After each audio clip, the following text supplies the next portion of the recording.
think about educators. Right. Thank you for I would, inviting me. yeah, Leanne. I would like to say a few words and then I will Yes. invite you formally.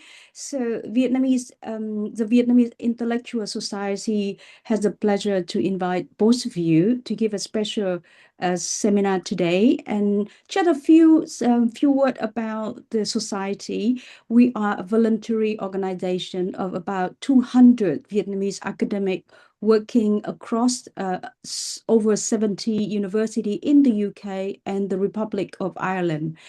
And we was established in 2020 during COVID, and we has been growing very fast ever since. And we have three objectives for our society. The first one is to strengthen the solidarity and collective intellectual capacity of all Vietnamese academic across the UK and Ireland.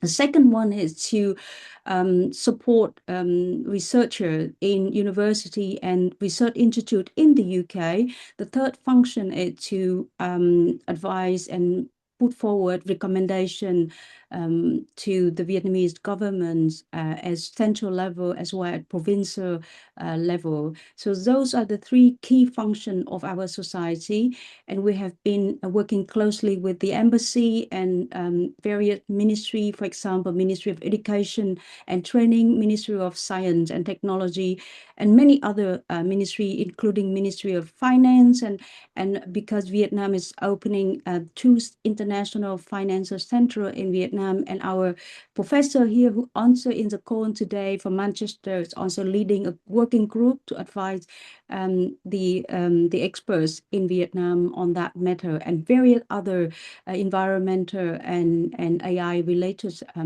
project. So this briefly about our society. And today, of course, the society is voluntary, and of course, many of us has been through a turbulent times in our university across the UK and also in Ireland. Probably less so in Ireland, but we hope that our member will still love their profession, stay in academia, and see meaning of their jobs. And today we would like to invite you, Elena, Gaura, professor, very accomplished scholars at Coventry University, to give us some inspiration and also some solution for the current situation, and so to help us to find way to build resilience. So over to Elena Gaura, who's going to give us her own experience as well as in the capacity of institutional leaders, especially in research. Elena, floor Thank is you. now. Thank you, Kuan, and thanks colleagues for the invite. Yet again, I think Kuan preempted a lot of the thoughts that I wanted to share with you today on resilience and in these uncertain times. But I'm absolutely sure I'm not going to provide any solutions to anything. But I hope that we can open a debate and a good conversation around what we can do together. I have been privileged to work with colleagues in Vietnam for a couple of years in 2018, 2019. Actually, prior to COVID, it was the last trip that I've undertaken was to close a British Council capacity building for researchers, very large project with about 40 Vietnamese universities, and I took great pleasure in interacting with colleagues both in the ministries and academics at the time. Yes, unfortunately, COVID severed some of the relationships that we built at the time, but we now seem to have yet another wave of opportunities to work together as countries in the UK and Vietnam, and of course in Ireland too. So I'm Elena Gaura. I'm an Associate Pro-Vice-Chancellor for Research at Coventry University, and I shall be declaring my interests here from onset, my two portfolios at Coventry are international partnerships for research across all of our research portfolio, across our 17 centers and 8 themes or priorities for research at Coventry. And the other part of my portfolio is to lead AI across our Coventry University group. As a university, probably you know from Quean and prior speakers, we are a very large group. We have 28 subsidiaries. We have 6 campuses in the UK alone and a number of international campuses. We have 55,000 students and about 4,500 staff, home and abroad. So we are quite a large, sizable organization, and I dare say that the size and the advent of AI have kept me equally busy with, as did the international partnerships over the past couple of years at least. So there's no secret to anyone in the room here that we are navigating extremely difficult times in the UK, and I think worldwide. I think it's suffices to say that the financial pressures and the changing funding landscapes are a cause for uncertainty and unease across the globe, but particularly in the UK, we seem to have been hit by a perfect storm. Have acquired all of the reasons why universities may do less well financially than in any other modern time across the nation. Geopolitical instability have contributed a great deal to our uncertain times in higher education in the UK, but also are affecting in not minimal ways the relationships that we entertain globally, and so do the research security concerns. I think there's nobody out there that is not aware of how those concerns and mitigating concerns between nations, researchers, units, and universities are slowing down a lot of the potential research collaborations that we used to incept, researcher to researcher, anytime of the day, anytime researchers felt they have something to share with each other. Coming from an AI background and with my AI portfolio lead for the group hat on, I have to say that the rapid AI advances have disrupted the sector further, and they do so without necessarily displacing jobs, but displacing the way we used to look at jobs and roles in education and supporting roles in higher education as well. And that disruption manifests itself in many ways in the form of unsettlement and uncertainty too. For the UK alone, we have began probably about a year or two ago to work on workloading projects and programs and systems and structures all across the nation.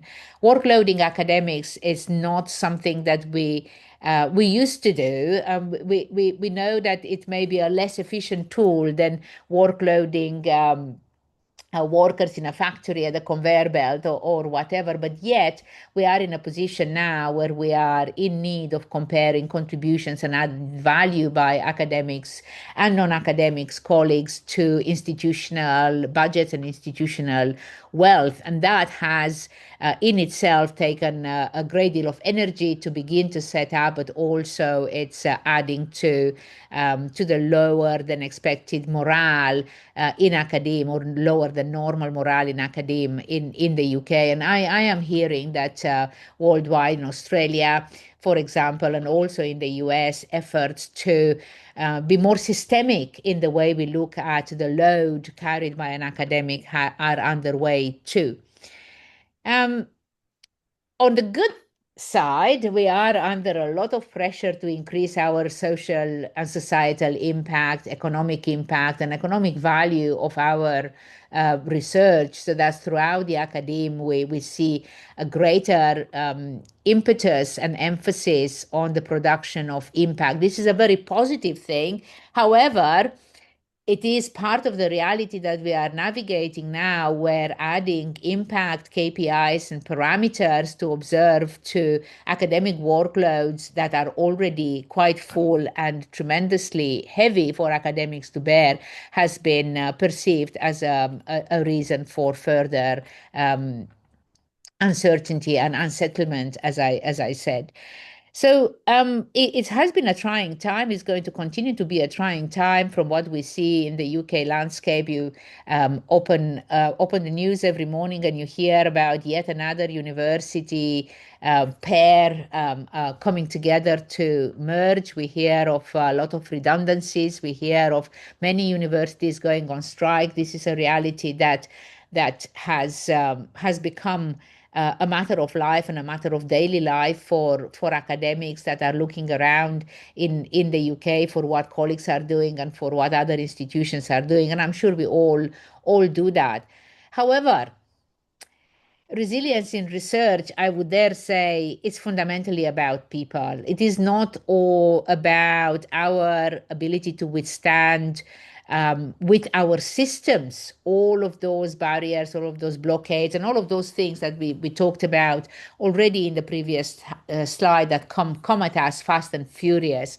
It is about people, and we have people to rely upon. We have ourselves, our colleagues, and our teams. And I think the winning card for many institutions that are doing better than others presently in the current climate in the UK and elsewhere are those institutions that have chosen ages ago to invest in high-performing team, to invest in their people, and to try to keep the value that people bring coherent and together in the face of adverse financial contexts, I would say.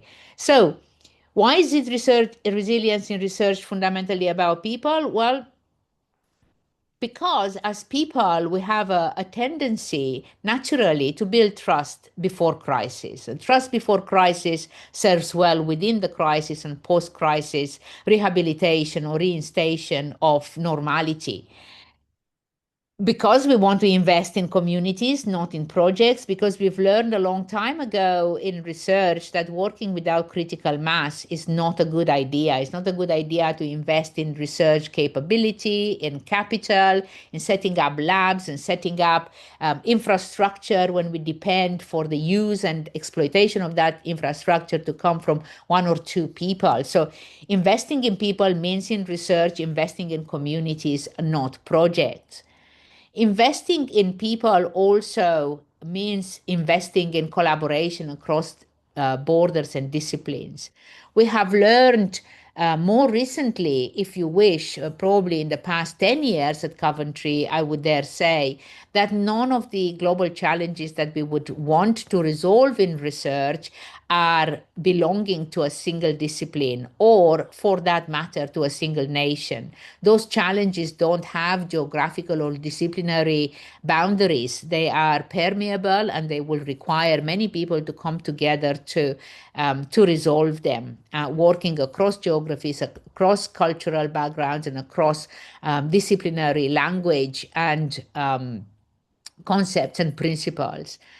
And also, people create environments where experimentation is safe. So, resilience that comes from within and from the communities that we build in research and permeating into education has the biggest advantage of experimentation, safe experimentation environments, particularly with AI. We look within at Coventry and we understand that without a safe space to experiment, we will never evolve as an institution at the pace that the technology pulls us with. And the danger there is that we evolve in the wrong direction, take the wrong strategies, and so forth. So I would say that resilience in research, it's with AI, for AI, and all together in service of people, organizations, and communities.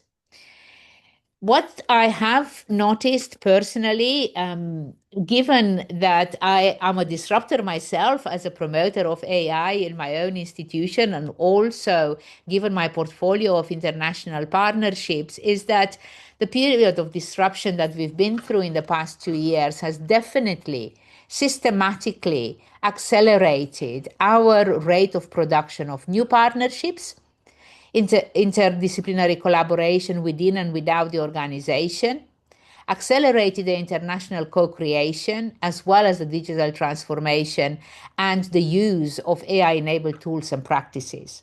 All of these things come together when times are tough. And they come together in an accelerated way because we are at a time where we look around for snowballing, for making more of small ideas in collaboration with others, for increasing our critical mass in particular areas where we are weak. So as an institution at Coventry, what we tried to do quite successfully, I dare say, in the past 2 years, is understand early on that collaboration is our way of surviving in many areas of research where talent is scarce in the UK, where our ability to invest has been absolutely minimal or non-existent, investing in new things, new labs, new people, new talent, new PhDs, and so on and so forth.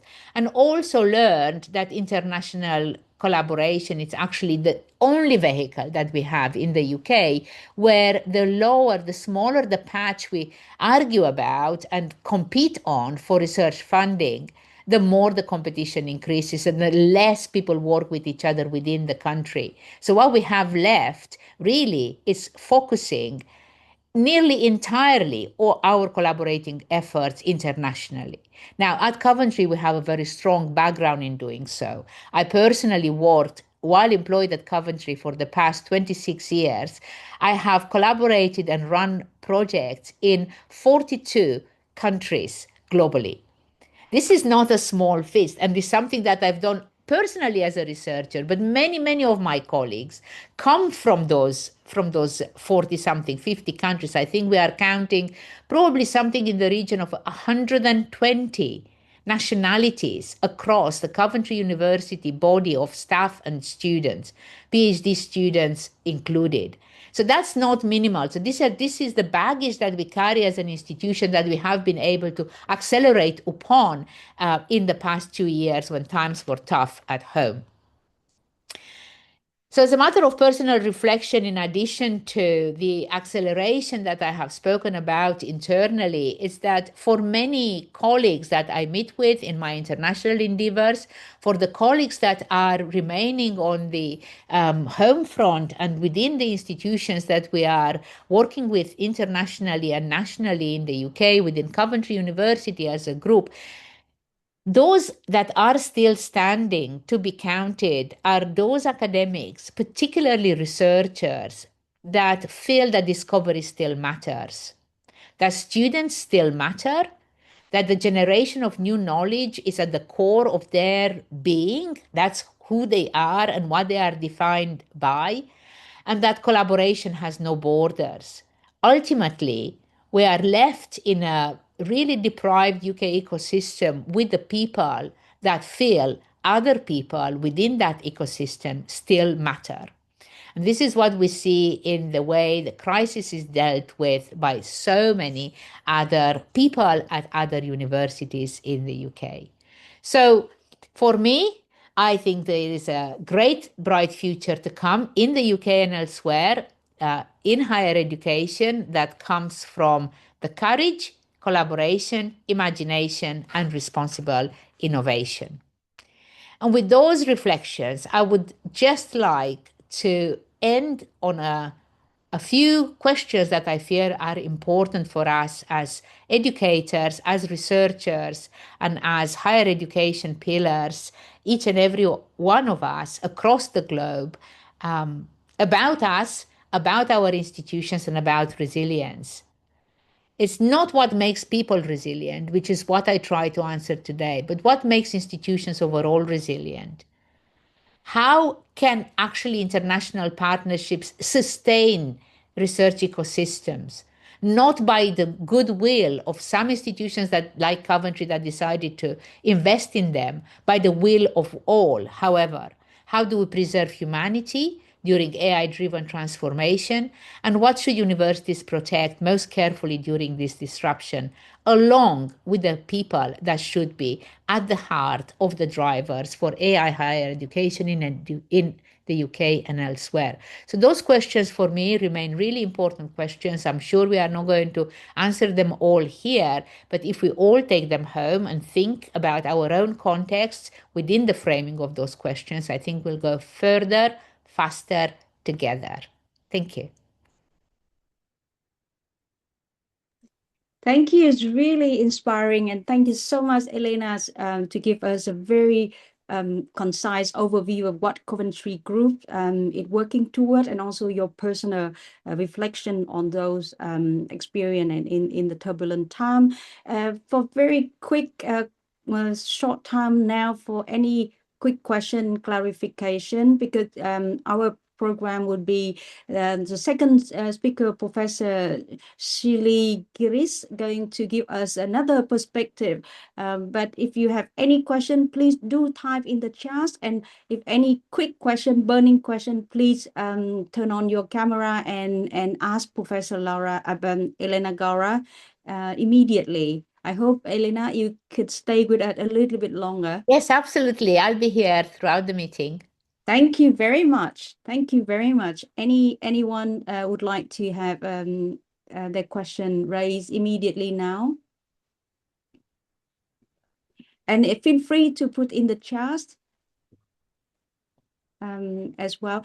By the way, I would also like to emphasize that Professor Elena Gaura is the new chair of the UK University UK International Global Research and Innovation Network. So she's actually have an overview of what's going on, and she's also driving the sector level forwards in terms of international cooperation for research.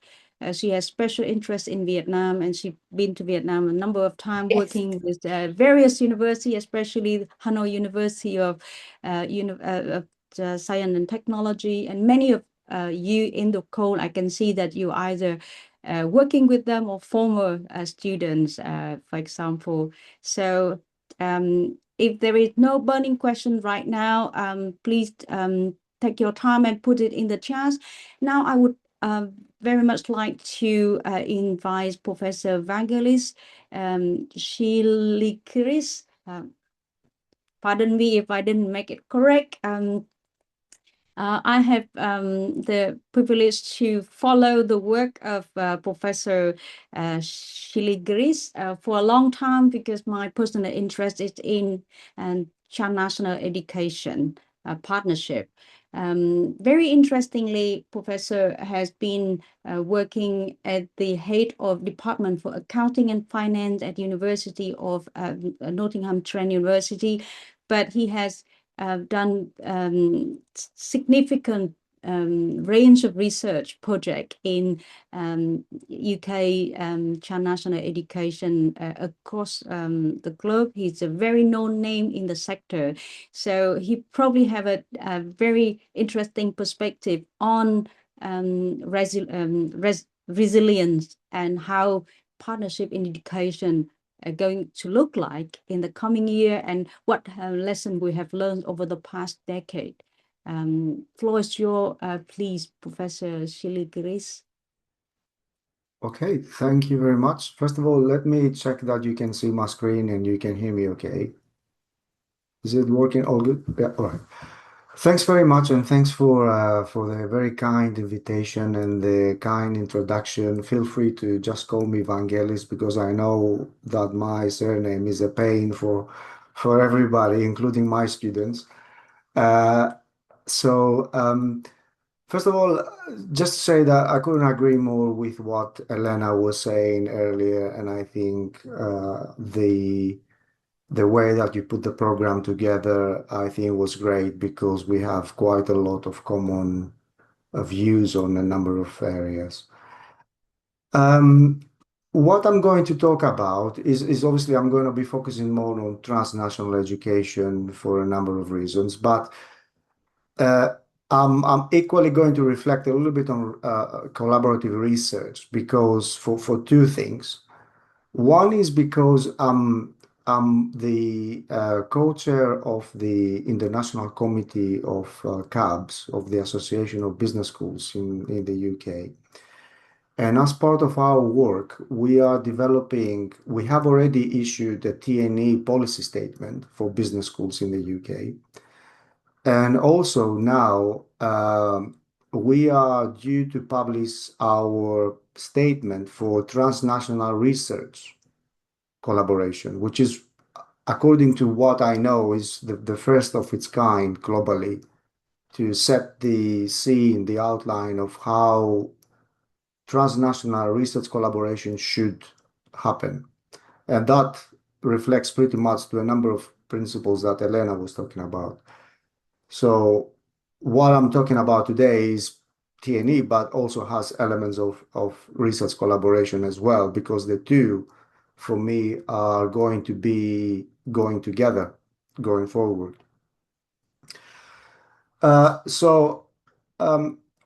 Just to, of course, I'm not going to teach anyone what is TNE, but just for the sake of following a more logical way of introducing the theme, and to those who don't really understand the term of TNE, is transnational education, and this there's many different definitions, but in essence, it means a program that is delivered overseas, or an operation that happens overseas from a foreign university that leads to an award. And for me, that is the distinctive characteristic of other forms of collaboration, like collaborative online programs, COILs, or student exchanges, and so on. So we're talking about partnerships, activities that take place in a different country, and that lead to an award of a foreign institution, of an institution that is not an institution of that particular country.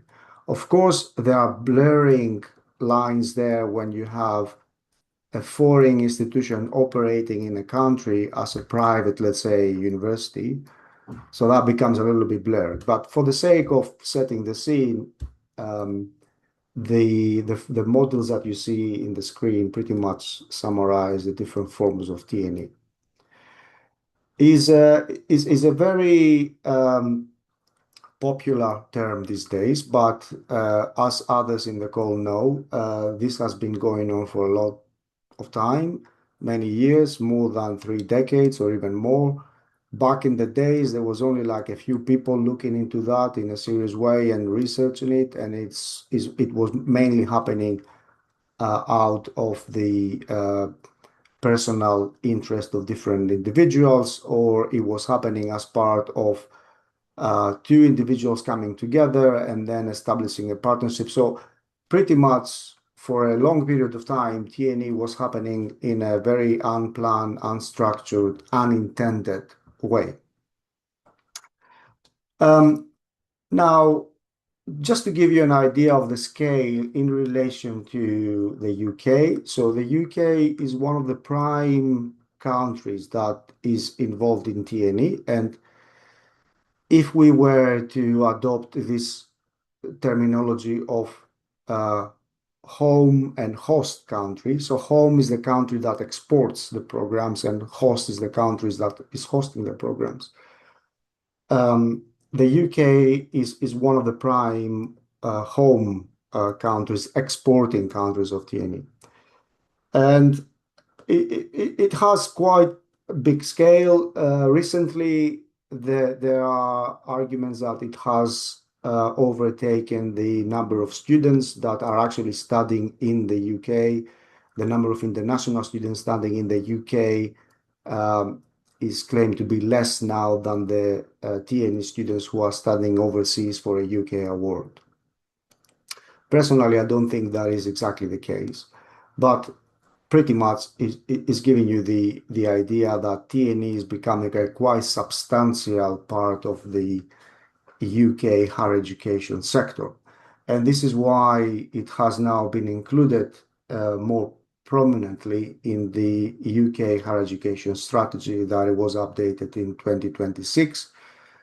And in there, the UK government aims to reach 40 billion of higher education share market exports that includes international students and T&E by 2030. And part of that is claimed to happen through T&E. Main markets, as you can see, a lot of them in Asia in general. In the East Asia region, quite a lot. Vietnam is not there, but is just below Hong Kong. So is around that range I'm going to show you in a minute of about 13 to 15,000 students. As you can see, is a phenomenon that is happening in many different countries around the world. So UK T&E currently operates in more than 200 countries around the world. Majority of it is in that part of Asia, East Asia. Now, just before, why we need to bother with T&E beyond the obvious financial returns, which for me and for many others who do research is actually not the main benefit of T&E, because right from the outset, I want to challenge the argument that T&E is going to provide financial returns to offset the drop in the international student mobility. Anyone who knows about transnational education knows that it's very difficult to make the same margin out of these operations as you do with international students studying in the UK. It's absolutely no way to offset a drop in the national students through T&E. Even wearing my hat as an economist, I'm challenging this entirely. Also, T&E, and reflecting on what Elena said, involves a pretty great deal of the trust element. So it takes a long time to establish something that has scale and growth, and therefore to give you any financial returns. So the main benefit of T&E actually lies in a number of other things which involve having an impact on the host country. So opening access and allowing parts of the population to have access to higher education. So this is why T&E is happening in developing countries to a great extent, more than half of it. Contrary to the popular belief, T&E is not competing with international student mobility. Instead, is a way to complement it. So transnational education develops the global presence, the brand, creates pathways that allow then students to either come in the UK or promote the UK higher education brand wherever they go. So the two markets are not the same. Overall, the T&E has a transformational impact on the host country, and there are specific examples of that. So there are examples, for instance, in countries where females do not tend to have access to higher education because males have a priority in a family to go for higher education studies. In the old days, it used to be if there was a choice for, let's say, one member of the family to go abroad and study, that would be a male in certain countries. Now with T&E, this is not longer an issue because there are more affordable alternatives locally. And also, in some cultures, it's very difficult for the female to be allowed to travel overseas. And therefore, staying locally to study is now an option for females of that particular countries. And this is happening. Of course, T&E helps to reverse brain drain in host countries. And overall, when it comes to the UK, is a way to complement a well-designed and a well-thought global engagement strategy. So instead of being just a tool that universities use when international student mobility goes down, TNE actually is a very useful component of a comprehensive global engagement strategy. So it's like something you have in your portfolio. Let's say you do investment, you want to create a portfolio which is diversified. So think of it like that. TNE has to be part of that portfolio of your global activities to diversify your risk, to diversify your market access. And as I mentioned before, TNE has a big impact when it comes to gender parity gaps in certain countries. Going back to my initial point, why transnational education is not only about teaching, is that slide that in an earlier work we did back in the 2020, 2019, we actually demonstrated that international collaboration in research leads to more impactful research outputs. So what you see on the slide is coming from Scopus and is showing you that the countries that have high international research collaboration as a percentage of their output tend to have the field-weighted citation index tend to be higher. So in other words, if the average citation in your field is, let's say, X number, the average, that will be the one.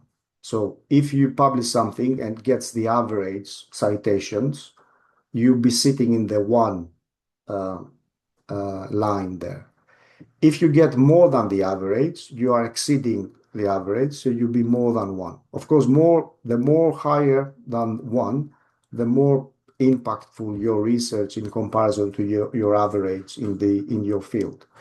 So you see that the ones that sit above the one are primarily the ones that are more on that side of the international research collaboration.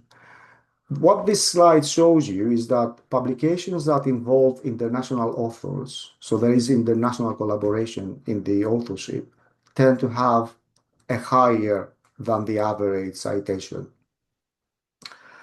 How this is linked with TNE? Well, it does, because if you want to establish international collaborations, there's a number of ways to do it.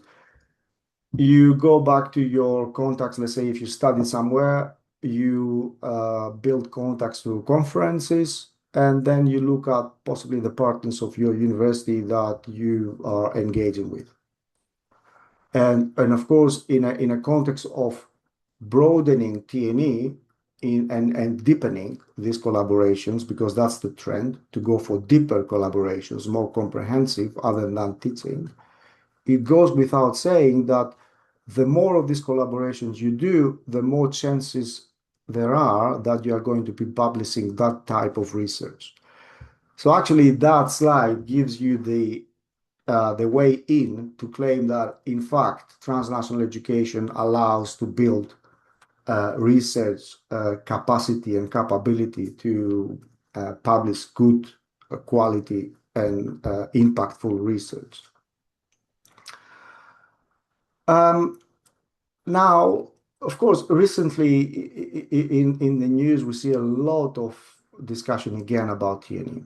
And again, anyone who knows the field, it comes as a surprise, mainly because this has been going on for many, many years and for a long period of time. And possibly I'm voicing some frustration there that for a long period of time, TNE has been a neglected part of global activity of universities, and often by policymakers and senior leadership has been considered as a second-tier activity.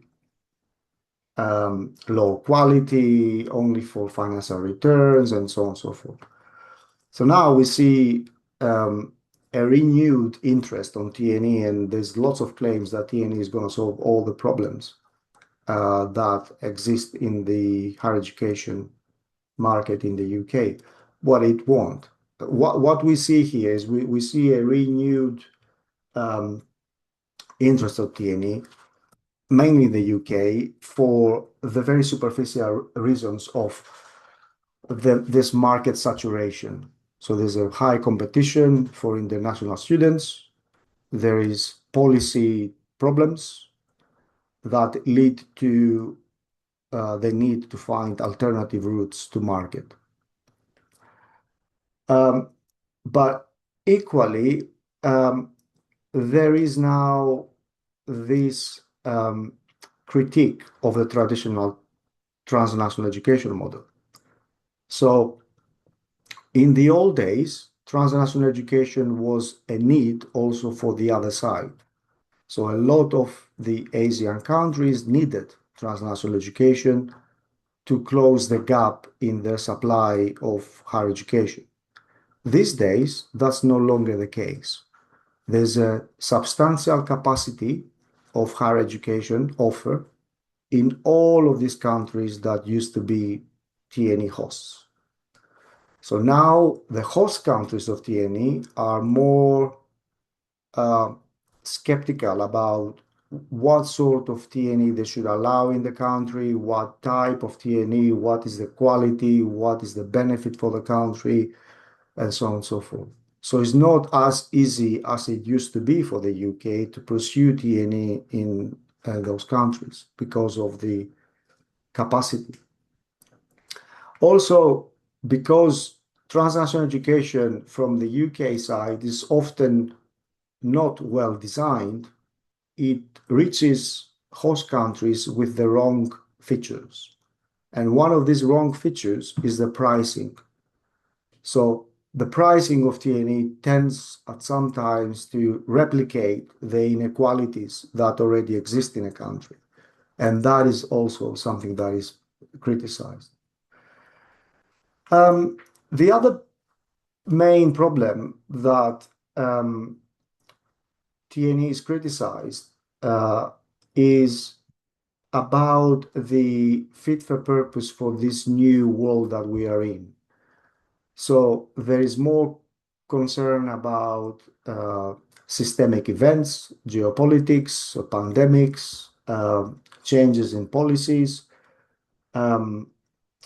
And of course, there's more sensitivity about things like sustainability, sustainable development goals, local impact, and so on. The dominant model of TNE tends to be single logic, single-sided, which is market-driven. And that is one of the main criticisms. Now, before I go on to presenting a model that I've built to address these challenges, let me just talk a little bit about Vietnam in the context of Vietnam. Obviously, it's a very dynamic system that is expanding rapidly, is a lot of offer, a lot of universities in the country, quite a few branch campuses as well, with the Australians being the early entrants in the country many years ago. There's still a great number of students from Vietnam going overseas to study, about 200,000 and more. When it comes to TNE of UK in Vietnam, as I've shown before, Vietnam sits at the 5th place within that region, just below Hong Kong. So it's growing, but it's not as big as other markets nearby. It is expected that it will overtake Hong Kong in a couple of years. So in terms of growth, it's growing faster than other local markets. What is interesting, and I think that's interesting for the UK institutions to understand how the UK brand is perceived in the country. The UK as a destination for Vietnamese students is not at the top. So the top destination for Vietnamese students going overseas to study is mainly South Korea at this point in time, and then it's Japan, Australia, US, Taiwan, China, and so on. So it's a lot of local, regional movement of Vietnamese students. And the UK attracts about 4,000 students. So often the misconception is that the UK is like a prime brand in Vietnam when it comes to international higher education. Well, actually, it's not. And that's a misconception that has to be communicated to the UK. So the UK has to try a lot to make the case as to why is better in comparison to these other systems. Why this is important for partnerships? Well, partnerships are an extension of the brand of the country. So it cannot be easy to develop T&E if your brand is not as strong in comparison to others. So that gives you just a little bit about the setting. Now, what I've tried to address in a paper that I published, and the second part of my talk is about this, is I've tried to address a number of challenges that reflect on the old dominant model of T&E that is still the case, that is still the model used. So the T&E model that most of the universities continue to pursue is still using English as the main language of delivery. The pricing, as I mentioned before, is not the one that allows inclusivity. There are quality assurance gaps that mainly relate to the fact that we assume that if we deliver something in the UK campus, has to be exactly the same in the overseas location. There's limited localization of the curriculum and the programs. So we usually have off-the-shelf programs designed in the UK for the UK market and then delivered in another market that has completely different needs. And last but not least, even on the financial terms, the financial planning of T&E tends to be very superficial. So it's usually a single Excel sheet with some numbers. And usually these numbers are taken the more positive view because there is this positivity of people wanting things to happen, and therefore they take the best case scenario approach. So according to the literature, what we identify as the areas that there is need to be some response is that T&E has to be more holistic and more strategic and more intentional. Until now, it has been more about two institutions coming together or a group of individuals coming together, thinking about something and developing it. And then after some time, they realize that there's a lot of other things they need to consider, resources, the cultural context, and so on. The second is that in this changing world, the other side, the host countries now require a more equitable partnership.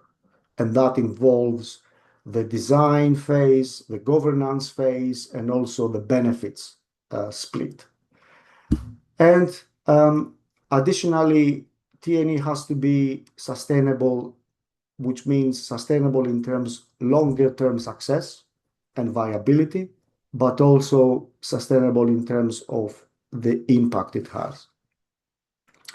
So just to summarize there what the response is. So I have developed this framework that is having these 5 dimensions: holistic engagement, resilience, inclusivity, viability, and equity. This framework provides practical recommendations on how to address these challenges have been identified. And the theoretical lens that I'm using with that is the institutional logics theory, which I'm going to explain in a minute shortly. So just to give you a bit of an example of how this works. So holistic, first of all, as I said before, it has to be, so TNE has to be intentional and strategic. So what this means in practice, it means that TNE becomes part of the institution's international strategy. This may seem to you like common sense, but often it's not. Often TNE is as a separate component of internationalization. So there needs to be deeper considerations about how you integrate culture, mutual recognition, joint research, coordinated marketing, just to give you some examples. What are the mechanisms? So even on the design side, you can bring in both parties or more than two parties to design the curriculum, bring in aspects of research right from the start of the TNE collaboration, and, for example, include the cultural aspect when it comes to training of staff. One example that I'm going to carry on during this presentation is, for instance, embed the Vietnamese case studies and partner research into a joint program and not just deliver a UK curriculum. The second one is resilience, which I think is a prime component of our event today. So we have seen through the pandemic that a lot of our operation was not as resilient to that shock. So right from the outset, TNE should be more adaptive in its design, for instance, when it comes to delivery patterns, finance and governance. So right from the beginning, you need to think about what happens if we have another pandemic, what happens if there is X geopolitical development in the region, and so on and so forth, and have that as part of the design process. So some mechanisms, scenario-based planning and stress testing, diversified delivery models approved right from the beginning, and adaptive QA, quality assurance, and governance routines. An example of that could be building a hybrid delivery model so that the UK-Vietnam program keeps running irrespective of the shocks. The third one is the inclusivity part. And the main thing here is that the main challenge is that, as I said before, pricing tends to be transferred over from the home campus to the host country. That tends to replicate inequalities. So in a country where you have, let's say, Egypt, where you have private universities, these universities tend to be accessible to those who have the money and can afford them.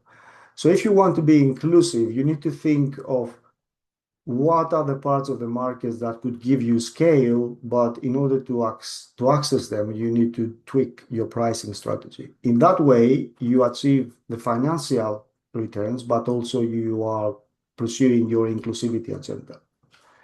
So the overall engineering should be intentional and not an afterthought, as I say. So there are a number of things that you could think within this inclusivity domain. It could be to target, let's say, females, to provide scholarships for females, or a number of other things that could improve this inclusivity. And I'm giving you here some examples. So for my example here, I'm just giving you an example that could happen is scholarships and bilingual electives to reach students beyond the main cities and potentially target women, female in STEM subjects.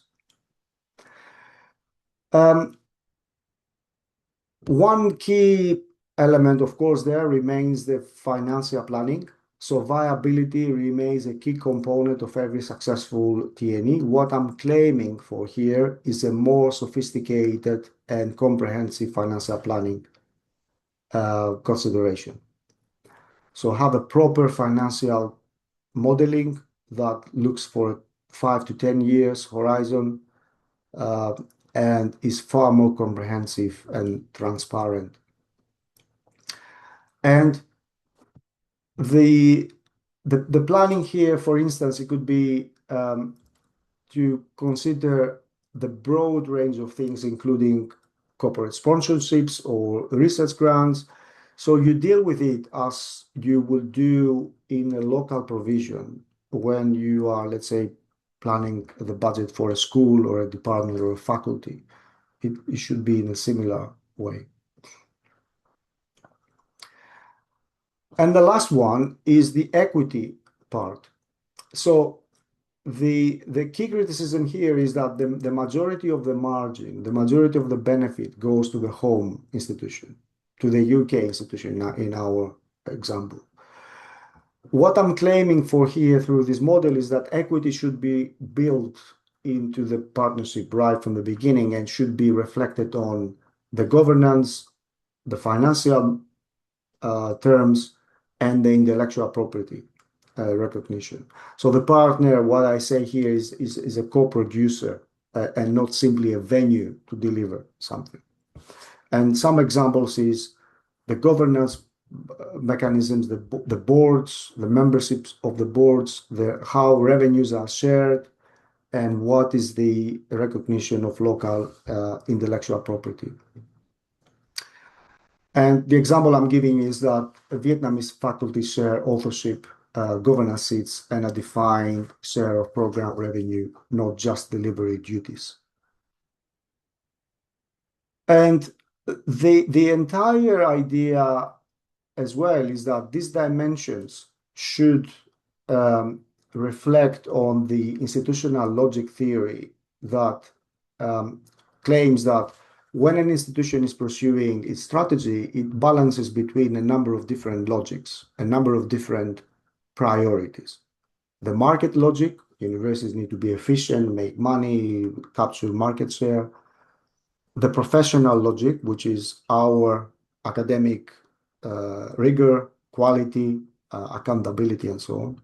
The state logic, which is the regulation, but at the same time, the aspect of education as a public good and also contributing to the country. And the community logic, how relevant we are for the community, the culture, the reciprocity, and the development of the local knowledge. The existing model, as you see, if the existing model is primarily on the market logic, and the market logic is the dominant factor, we are going to have the equity erosion that we see now, that there's not equitable partnerships, although there's a big claims about equitable partnerships.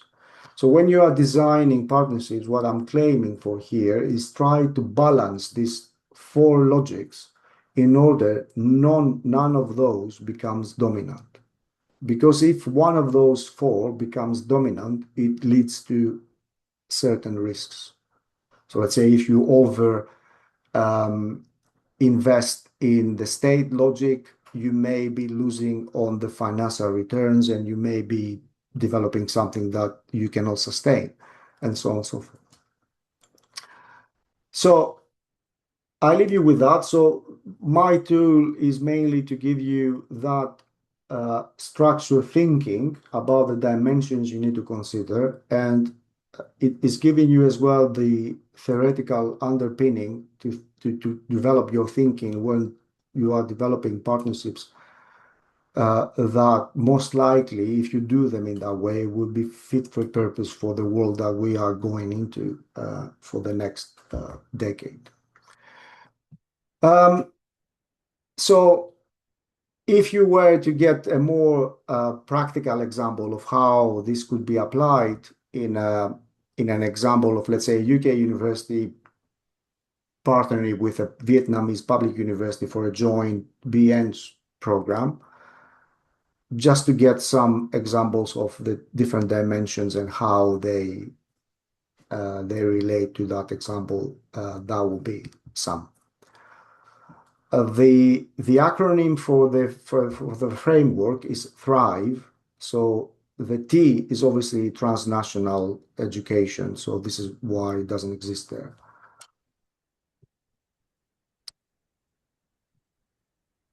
So anyway, I leave you with that.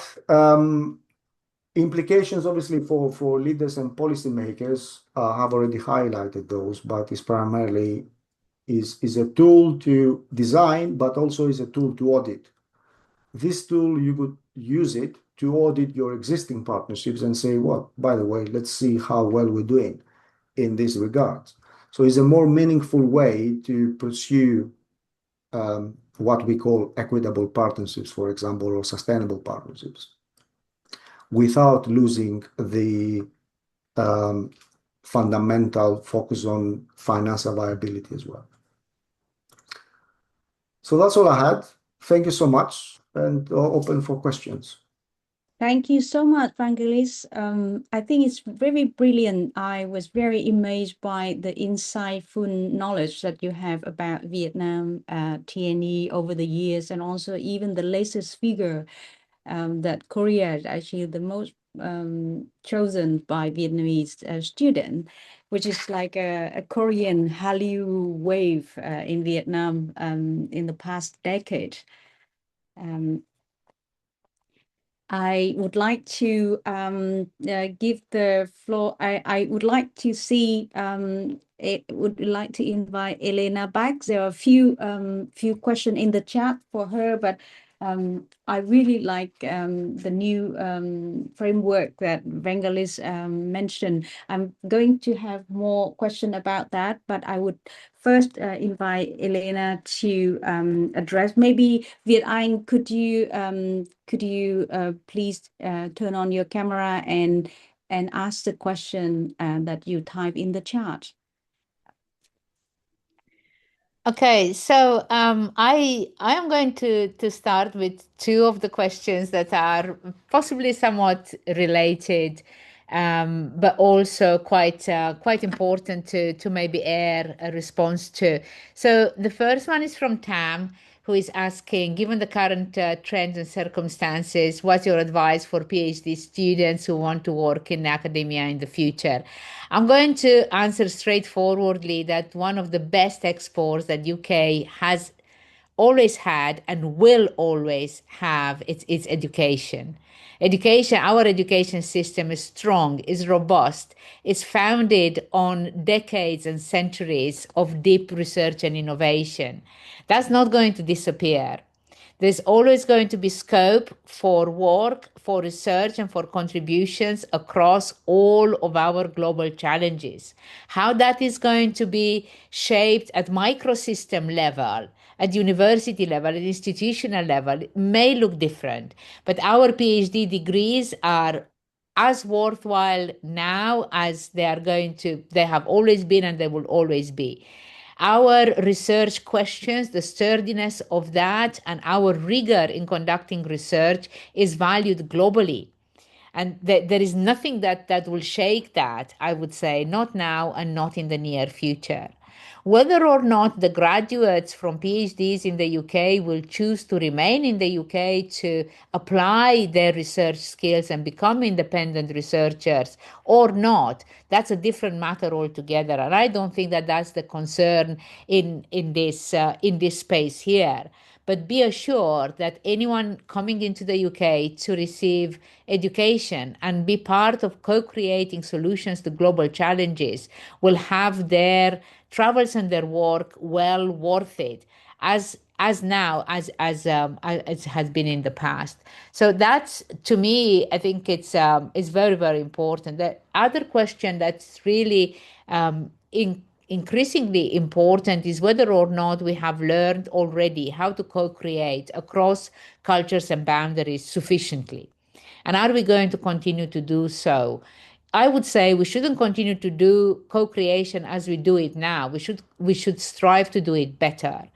We don't transport problems and challenges from one country to another in order to resolve them with more resources.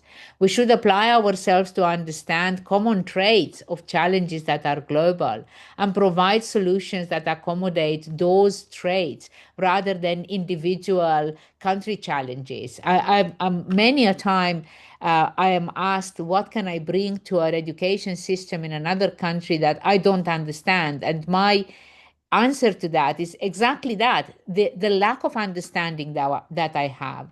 And I think that's the same with technical challenges. When you bring people together, they start asking, why is this like this? And from those questions that are driven by not knowing each other's ecosystem sufficiently well come ideas and solutions that will survive the geographical boundaries and cultures. So co-creation is very important. Import of problems is not. Export of knowledge is not. I think it's all about working together in more meaningful ways than we've had found in the past. So I'm going to give Vangelis a chance now to tackle a couple of questions, and then I'll pick another couple from the chat myself in the meantime. Thank you, Elena. Yeah, exporting knowledge is not the way, and importing problem and solve them in isolation is not the way to go. That very, very crucial message and very strong statement. Vangelis, I think Professor Xuân Huân from Middlesex University has put in the chat. If Xuân Huân, I know that you are at a conference, but you still make time to attend this seminar. If you can turn on your camera and ask Vangelis your question, please.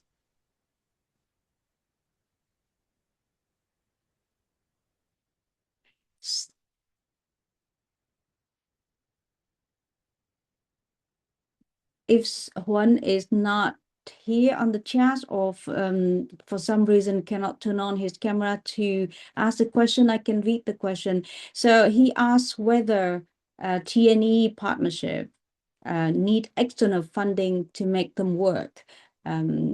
For various reasons, there are a number of UK T&E program as well as Australian Vietnamese T&E program, but what makes them work? Is it funding, external funding, are crucial factors or not?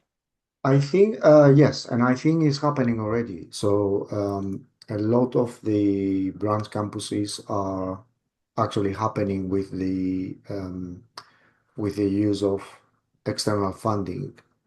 Now, whether external funding means external funding coming from the government or the private sector, I think it's primarily the private sector that comes in with external funding. I don't think that the government will come in with external funding to support partnerships. So external funding, yes, is needed, especially in projects like branch campuses.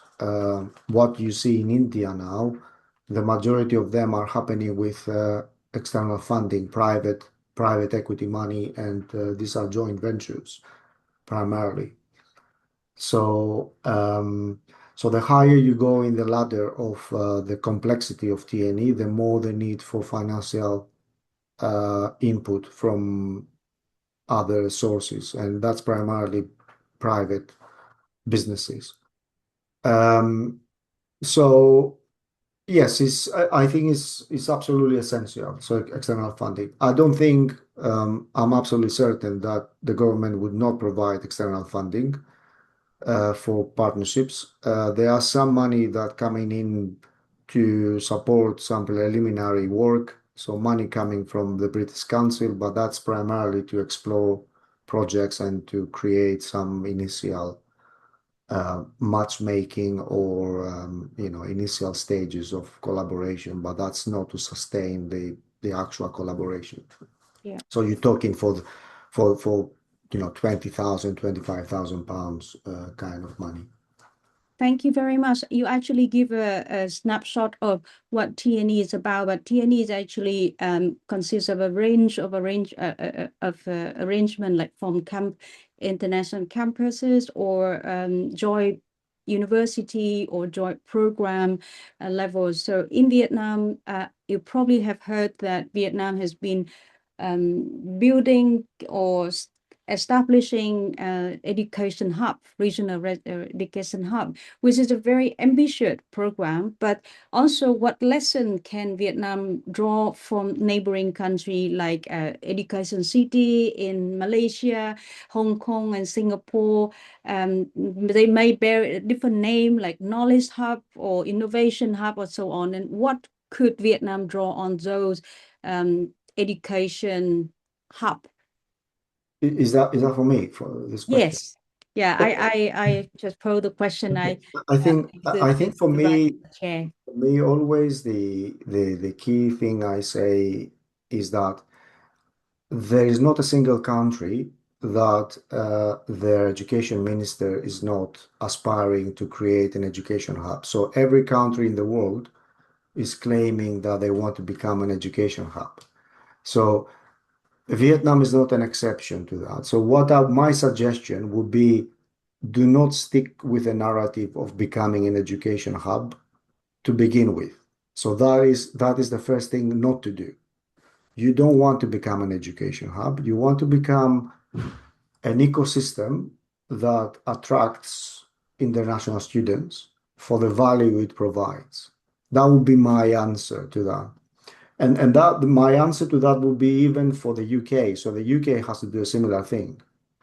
So these days now, and then reflecting on the changes that are happening with AI that Elena mentioned as well, universities have to redefine their proposition, their role, the connection with the employers, and all of that. So I think for Vietnam in particular, Vietnam has a clear strength. And I mentioned that as an academic who I deal with Vietnamese students quite a lot. Vietnamese students are always very high quality, always very capable, high quality, high achievers. That is the bottom line. So that creates a very good quality human capital base in the country. Second, I think there's a very strong and developing business community in Vietnam. And I think there is the opportunity to make the link between the universities and the community for placements, for that kind of internships, and include that as part of the program proposition right from the beginning, rather than being is a program and then if you want to do you do an internship, make that part of the design features of the program. So leverage your business community environment and develop the proposition on the basis of the quality of your human capital and that link with employability. So for me, that would be the answer. It wouldn't be, do not copy what others are doing, because in most cases that doesn't work. Thank you. And I think in the chat there are more questions for you, but I would like to invite Professor Thâm Nguyen from the same university and actually my co-convener of this seminar. Thâm, would you like to raise the question between the link between TNE and businesses? Yeah, thank you much, Quyen. Thank you, Professor Elena and Professor Vangelis, very insightful sharing and timely topic as well. So I try to link between Elena and Vangelis because Elena mentioned that UK is some kind of education exporter that we try to maintain that one. However, given the change of the situation, and also we can see, I'm quite surprised when look at on the figures that Vangelis show that the top destination for Vietnamese student is not UK, US, Australia like few years ago, but now Korean and Japan, they are on the top board. So probably I'm trying to link with the situation in Vietnam because there are a lot of industrial zone in Vietnam where a lot of Korean and Japanese business there in Vietnam. So I'm not sure whether it impact on the education sector as well. So I'm linking back with the UK, given the situation now, not many students come to the UK. So whether UK government or they need to think about one side enhance education exporting activity, but also extend the business activity to other countries to attract the student as well? Thank you for the question. In fact, Vietnam and the UK have just, I think, upgrade the relationship between Vietnam and the UK to the highest level of diplomacy, comprehensive strategic partnership, and UK and Vietnam has signed the free trade agreement a couple of years ago, where exporting and import exchange of goods between the two countries. We yet to see the result, but I would like to hear from Professor Vangelis, the link between education and businesses, employability, so on. Well, I don't want to dominate the discussion. I'll be very brief. I think this is an excellent area to explore. So as a researcher, I'm highlighting what's happening in the world, and then I'm challenging the narrative that goes out there. So, for example, the key criticism for the UK higher education, international higher education strategy, it is aspiring to achieve X number of billions in exports by 2030, but there's no specific actions to promote that. So it's down to the universities then to do the work. But I think the example you mentioned on what are the activities. So let's say if the aspiration is to focus more on Vietnam or in India or in other countries, what are the additional support mechanisms and the infrastructure and the brand development that takes place from the UK side? So I think there needs to be more coordination from the UK side as to how the UK higher education brand is supported overseas. And it cannot be anymore simply through very simplistic, superficial activities like we fly to a country, we put a banner, and we circulate some slides from the Department of International Trade, and we have people going around just publishing and discussing about the value of the UK degree. It needs to be something more meaningful. In other countries, it seems that they do it better. So, the example you shared, which I suspect is something like that. So I suspect that is because of the familiarity with the Korean businesses or Chinese businesses or other things that are happening in the region that attract Vietnamese students. So yeah, I think that needs to be addressed. So it needs to be a more coordinated effort by the government to address that. Yeah. Thank you very much. I would like to go back to Elena. Maybe Viet Anh, could you ask your question and maybe elaborate a little bit more, and Elena can share with us the perspective on research. Vietnam is part of the Southeast Asia community or association. So, and also most Vietnamese university was quite young compared to British university. The capacity for research is limited. Did the UK have any particular strategy to work with single university, single country, or a group of country which had complementary research capacity instead of working with a single countries alone? So just to add what I would like to also ask Elena, but Viet Anh, please. Viet Anh is a Manchester professor at Manchester University in finance. Thank you, Chief Yang, and thank you, Elena, for your interesting talk. Can I just ask you, obviously, you have shared some really useful sort of maybe guidance or maybe suggestions on what academics should do, especially during these very challenging times for many of us around the country.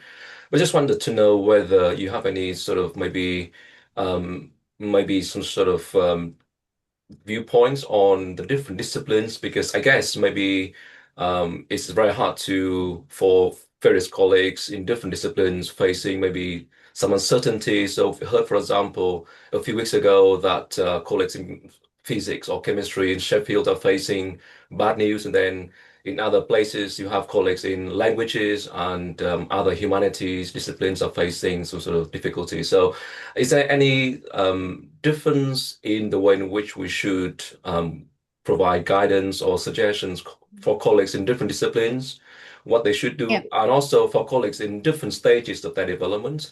So Tom asked a question about PhD students, but let's say for junior colleagues that are just started, still on probation, but also maybe for colleagues that are more senior. So what should they focus on? Should they focus more on research, which is very highly valued in many, high-ranking institutions, or should they also look at different portfolios like teaching and research together? So that's essentially the gist of my question. Sorry for the long introduction, but yeah, that's all from me. Thank you. Okay, well, I'm going to try to answer very quickly, and unfortunately, I'm going to have to disappear after this, Kwean and colleagues, but not without thanking you for having me. So it's a difficult question. However, the very straightforward answers are as follows. The government in the UK is asking us as institutions to focus. They are telling us that there is no longer an opportunity for all universities to do everything.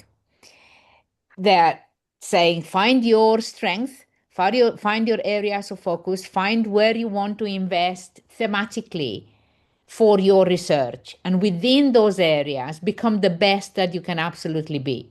So institutionally, we have to reduce the space that we are occupying with the diversity of our research, diversity of topics in our research.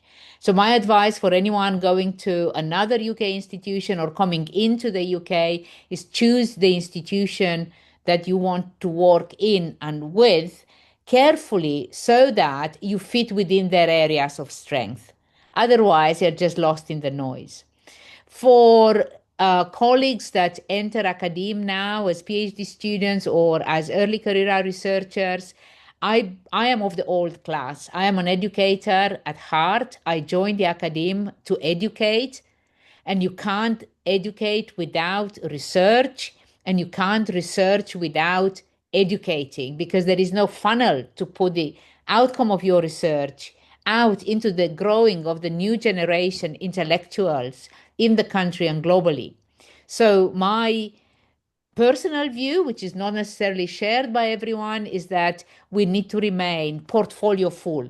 As academics, we need to do research, we need to do teaching, we need to be very clever administrators because time doesn't stretch and the administrative burden doesn't reduce. And we need to use all of the tools available for us to do our jobs in the best way we can. And AI is not a negligible, hasn't got a negligible input there. On the contrary. So I say, definitely people need to do research if they are in academia. Definitely they need to teach if they are in academia. And definitely they need to be masters of their own administrative burden if they are working in higher education sector. But in terms of the topical fit, I don't think the institutions have the luxury to support all areas equally.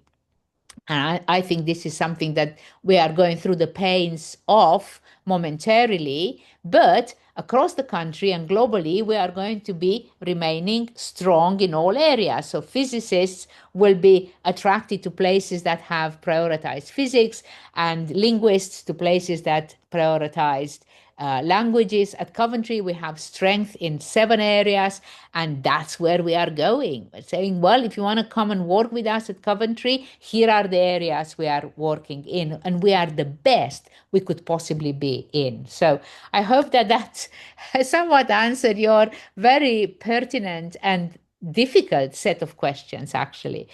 But I'm going to say thank you again, and I am going to take my leave, if that's okay, Kwean Thank and you Pam. very much, Elena. We really enjoy your answers and all the sharing Thank that you. you've given us. Thank you very much, Elena. Bye. Thank you. Bye. Thank you, Elena. Thank you, Elena. Yeah, bye-bye. Bye. I think Vangelis, I think there is one question from Tao who typed in the chat. She probably Tao, if you are still on the call, could you turn on your camera and talk about Vietnam and Mekong Delta? Oh, so Hi. sorry. Yeah, so And my asked question will about the be very question quick that you. with Vangelis. So following your presentation, and also Elena, but anyway, she left. So is there any, like the best or immediate action that could be done to do the collaboration between university in the UK and Vietnam, because Vietnam is a good resources in terms of student, in terms of researcher, and also the topic about the Mekong Delta region is normally get attention from the big funding, because of those climate change. So is there any action that could be done in order to do the collaboration during this kind of challenging time for the higher education institution in the UK? And also, my another question is, could TNE to be conference to be organized in Vietnam online or on site one day in the future? Yeah, thank you. I think I think the main challenge for the collaboration in Vietnam is the size of the market and the number of institutions already that exist there. So the key driver for universities may be not as obvious. So it depends what you want to do, but I think the opportunity there is that you possibly look into explore something a bit more bespoke, something a bit more specific in an area that there's not a lot of competition. So you could look into subjects that do not exist in offering. So there's a lot of opportunity now for interdisciplinary offering. So programs that combine different disciplines. That's an area. And the second area would be the mode of delivery to be innovative. So let's say small chunks of, I don't like the word micro credentials, but more like a small chunks of a program that could be taken in a more flexible way. So I think this is where the opportunity may be. Now, funding wise, I think you could possibly explore these kind of ideas with the exploratory grants from the British Council. So the British Council has every now and then these calls for exploratory grants in TNE, and you can go for one of these grants that will give you a bit of money to establish a pilot about these things. I think TNE conference. I think definitely you could definitely organize something in Vietnam. The MOET, I think the ministry in Vietnam is very receptive of the ideas for this kind of event. So I would suggest possibly your group could directly reach out to MOET, because I've worked with them in the past on a number of policy projects, and they are a lovely group of people, always very keen to support this kind of work. So I would say MOET is your point of contact in Vietnam, and definitely you could at least be looking for an online TNE event to begin with, but you could possibly as well make it in person. Thank you very much. Thank Yes, you. Thank you. the British Council also sent out a few calls for that. But I really like your new framework, the four logic. Is it how can we work with a system where the state is really in a driver's seat, which is, I mean, in many ways it's good. But how can practitioner or the people who set up TNE perhaps balance those four logic? The university in the UK have a long list of risk assessment. They need to consider, due diligence check and everything. So they also need to see the potential of growth and break-even point before they actually shake hand with somebody or sign a legal contract with somebody. I mean, it's easier said than done that to balance those four logic. But what would be the way for, say, a middle-range Vietnamese university? Yeah, I'm gonna share and I'm gonna share the slides, and in there you have the link of the full paper that gives you actually more like practical tools. Mhm. I think the size of the university and all that doesn't matter. I think the key thing is for these dimensions to be considered at the design phase of a partnership. That's critical. So when you are building a TNE partnership, to think more holistically on these areas rather than the typical approach is that, oh, here's an idea, here's a program we have, let's tweak it a little bit and push it through and get the accreditation as soon as possible and start recruiting students. Whereas these kind of projects, because they are transnational, they have to be more well thought of and more intentional. I think that is what the framework it aims to do.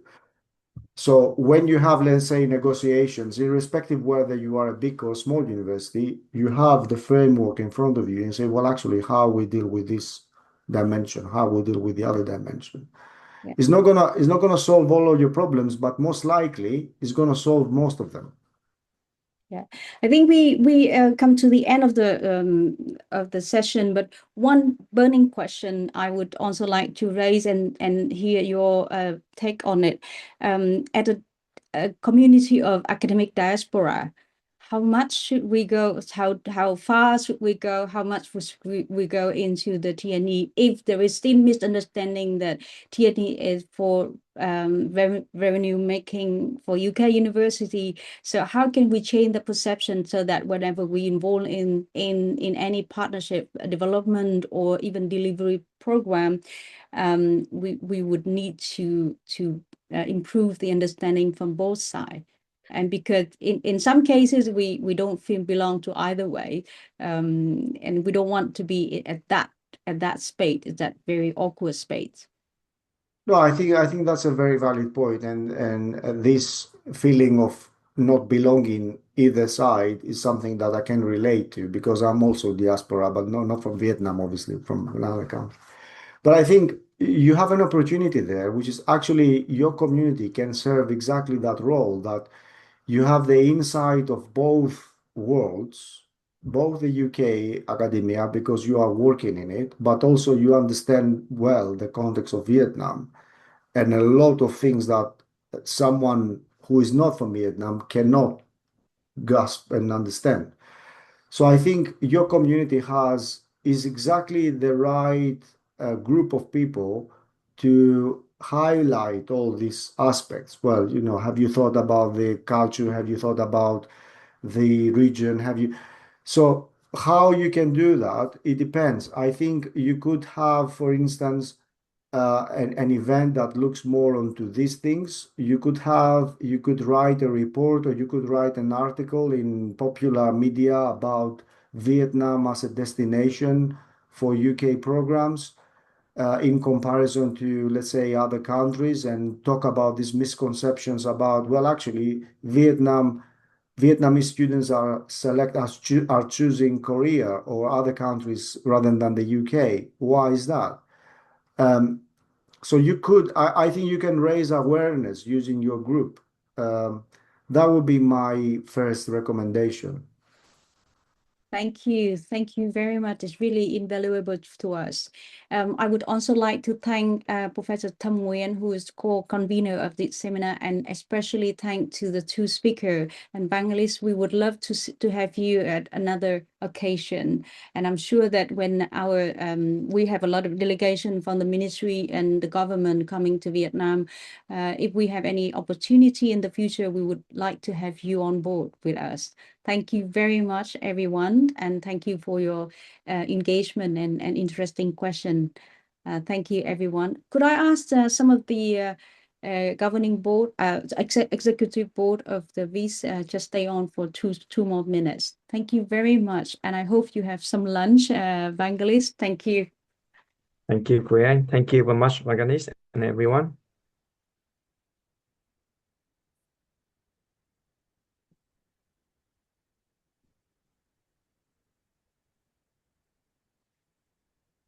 maybe we can stop recording now, Tom. I think you press recording or someone in the